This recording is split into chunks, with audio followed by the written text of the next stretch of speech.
Hi guys, welcome back to my channel. I am so happy to be here. My name is Ro. I'm the founder of Strong Prison Lives and Families, and my husband is serving a 213-year sentence for robberies where nobody was hurt physically during the commission of his crimes. Pardon me, you guys, today I am beat. So this is the third video that I'm filming today. Two of them had a ton of props. So it took me all day to get all of that set up and to do it. So now I'm kind of exhausted. I actually had a couple of other videos that I had requests from you guys to speak on, and I'm gonna do those probably next week only because I am beat. And so if I do a story time for you, then I could just speak off the top of my head. The other ones that I'll need notes and I really need to concentrate. So I apologize for my energy being a little bit lower, which is ironic because I had somebody talk about how high energy I am all the time, and usually I am, but I'm just spent at this point tonight. By the way, it is 100 degrees out, so literally, so I think it's just taking a toll on everybody. Okay, so what I want to talk to you guys about today is a couple of story times that happened to me when I was visiting Adam, but also it's a quick lesson for you as well. So this was back when Adam was in Allenwood. There was a cop who did not like him. They had beef in the past before I even came back into the picture.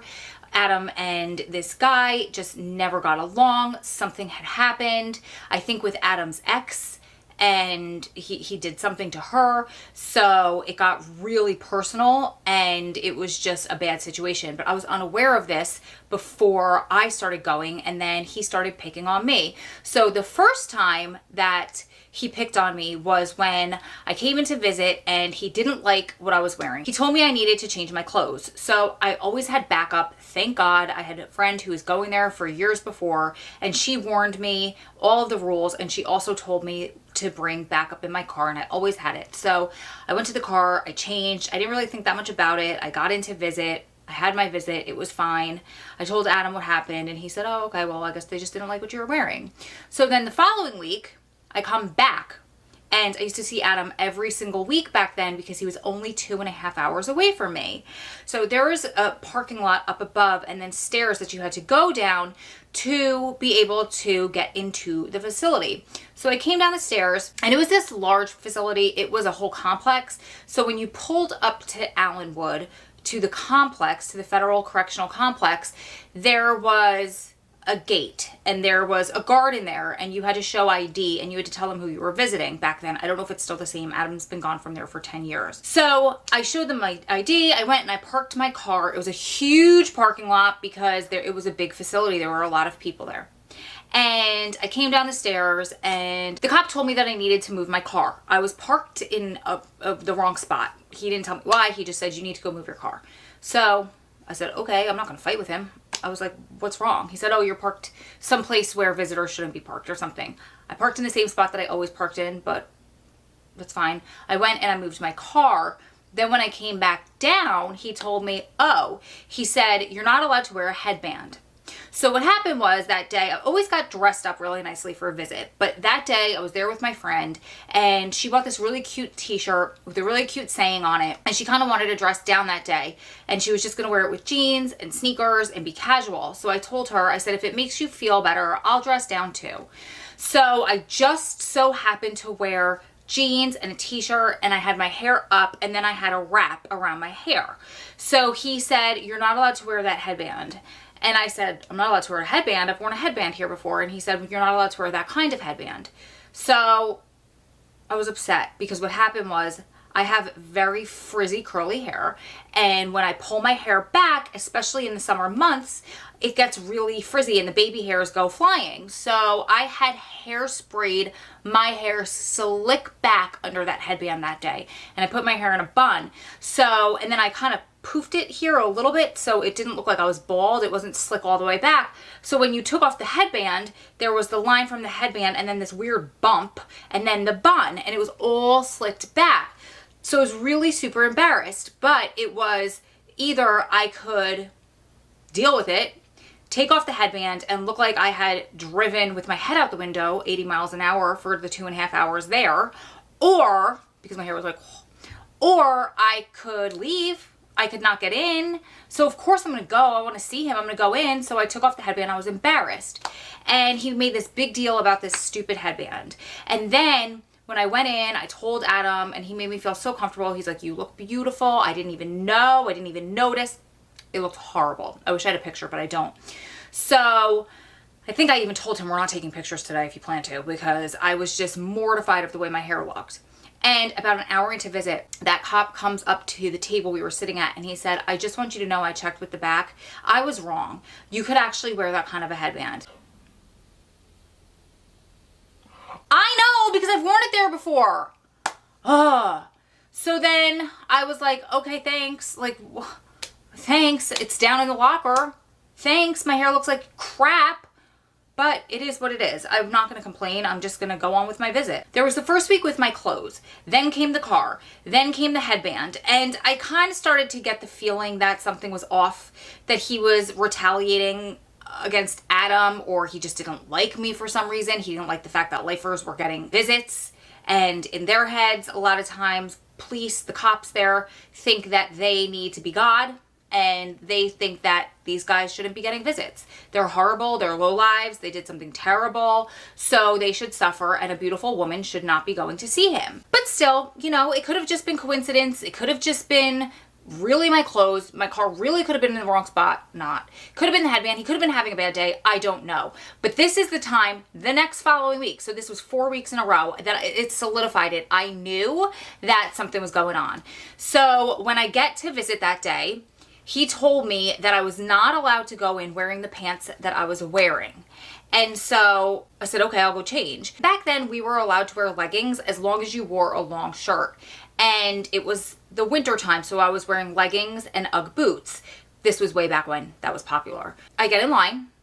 They let this girl wearing leggings and Uggs through the metal detector. Then it's my turn, and he says, you're not allowed to wear those pants. And I said, excuse me, I'm not allowed to wear these pants. And he said, no. Now, I'm not going to call out the girl in front of me because that's messed up. And I'll tell you a story in a second of a girl that did that to us, and it was so messed up. But I said, I've worn these here before. I've worn this exact same outfit here before. And he said, well, you're not allowed to wear it. I said, fine, I'll go to my car and change. I went to my car and changed. I came back. I passed through the metal detector, was getting ready to go up, and I turned behind me, and he lets another woman in wearing the exact same thing. Leggings and sneakers, I think she was wearing. So clearly he was just finding something to pick on for me. Now here's the lesson that I want to pass along to you guys. One time I was at visit, and there was a woman who, she was wearing very, very, very tight jegging jeans, and they were very, very, very light pink, almost white. They were so tight that you could see the outline of her whole entire underwear, as well as you could see, this is not shaming by any means. I have it too. I'm just giving you a visual. You could see the cellulite on the back of her legs, and you could see the camels, you know? So she goes up to get processed, and the cop says, you can't get in. Those jeans are too tight. So she stands at the door where we're processing, and she points to this person. Are her jeans too tight? Are her jeans too tight? Are her jeans too tight? What about her jeans? And so we all wound up, anybody that was wearing skinny jeans that day wound up having to change our pants, because this girl with inappropriate pants on the street, let alone inappropriate at a prison visit. And believe me, I don't think that anyone should be shamed for what they wear. I think that sometimes they get a little bit aggressive with the rules, and they're not consistent with the rules. However, if I had a daughter and she tried to wear these pants out, I would definitely be talking to her about it. So my point is, first of all, it was inappropriate. Second of all, why are you getting in other people's business? Third of all, why are you ruining that? You had other pants in the car. What about the girl that traveled, let's say, from Florida to northern Pennsylvania and didn't have other pants in the car? Has worn those before, has been able to wear them ever since. But because you want to be a baby and you want to play the comparison game, you want to snitch on everybody else in there, you're going to get everybody else in trouble, or you're going to have somebody not get a visit. So the point is, I didn't say anything about the girl in the leggings in front of me or behind me, because it's not my style. I don't dry snitch, nothing like that. But it was wrong. So the point in passing along these stories to you, aside from entertaining you, is to teach you. Here's the thing. I have a choice when they treat me like that. I could get riled up. I could get angry. I could get sarcastic. I could get crazy. Kind of, I have a right to when it's when I'm being treated in a manner that is harsh and clearly unfair and mean and unjust. But here's the thing. At the end of the day, that officer has the power. I don't. They're trying their hardest to get a rise out of you. Bite your tongue. You have to bite your tongue, because here's what they want you to do. They want you to get pissed off. They want you to tell them, either on the phone if you don't get in, or go back there and tell them. Then the person in the back, the inmate, is going to get riled up. Why? Because it's all about respect in there. And you do not disrespect their family, especially their significant other, because they know what we go through to see them every time we go. They know the anxiety, they know the financial burden, they know the emotional burden that it takes on us. The last thing that they ever want is to know that we're being treated like that at the front desk. So they want you to go back there, so it gives the inmate an excuse. It riles them up to start a fight with them, to mouth off to them. What they want to do is have an excuse to lock them in the hole because they have some sort of beef with them and they're abusing their power. So unless it is something that is blatantly wrong or blatantly disrespectful, and in that case, I would suggest that you ask to speak to the lieutenant on duty, you ask to speak to the duty officer, you ask to speak to that person's boss. You demand it. And then if they don't allow you to, I would pick up the phone and I would call, if you're in the feds, I would call the region. If you are in the state, I would call the governor's office or the ombudsman. I don't know how to say that, but the people in charge, and make your case. You can call the warden, but they're always going to have, or almost always going to have, their officers' backs, and it's your word against theirs, and video footage all of a sudden magically becomes undeterminable if they can, is that a word? Inconclusive, I don't know the word I'm looking for, but it's been one of those days, like I said. So the footage just doesn't miraculously, in the times when it's in your favor, it doesn't show. It never showed on the footage. It's inconclusive. So we have to side with our officers. So the point is, it's better just to bite your tongue. It's better to get your visit. It's better not to rile him up. It's better to just have backup in the car. It's better to take off the headband and just deal with the fact that you think your hair looks nasty.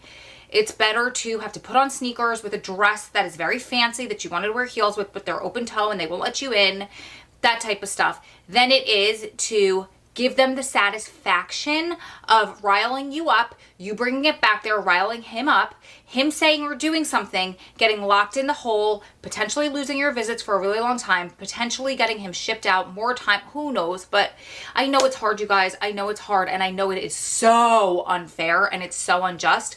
But while the system is operating the way that it is and so corrupt across the United States, this isn't blaming the facility where I am, because this happened years and years and years ago. Adam's no longer there. I don't even know if that cop is there anymore. I am just saying, across the board in the United States, we have a problem with corruption in our judicial systems. So that's it. Again, I apologize that I'm a little bit lower energy than usual, but I will be back to my normal, happy, and hyper self in the next one. I love you guys. Keep staying strong. Keep loving strong. Keep supporting one another through this journey, because you're one day closer to it all being behind you. Lots of love from my heart to all of yours. I will see you, beautiful ladies and gentlemen, in the next one.